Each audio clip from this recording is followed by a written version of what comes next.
नमस्कार, मैं हूं रविंद्र जैन और आप देख रहे हैं मुंबई मास टाइम्स। आइए देखते हैं आज की मुख्य खबर। काल खरं तर मुंबईमध्ये 2 दसरा मेळावे झाले।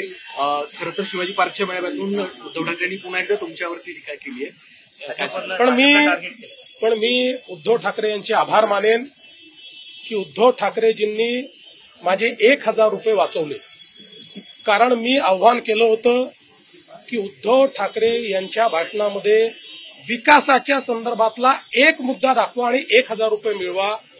काल मी तर काही त्यांचं भाषण ऐकलं नाही, पण मी फक्त भाषण संपल्याबरोबर जे भाषण ऐकणारे आहेत त्यांना विचारलं, 2-3 पत्रकारांना विचारलं, बाबा मला 1000 रुपयाचं त्या ठिकाणी आता फटका आहे का? उद्धव ठाकरे काहीतरी विकासावर बोलले का? अख्ख्या भाषणामध्ये विकासावर ते एक मुद्दाही बोलले नाहीत, ते बोलूच शकत नाहीत। त्यामुळे ते अदवा तद्वा बोलतात। खरं म्हणजे त्यांचं बोलणं स्वगत असतं, कारण पुढे माणसंही नव्हती।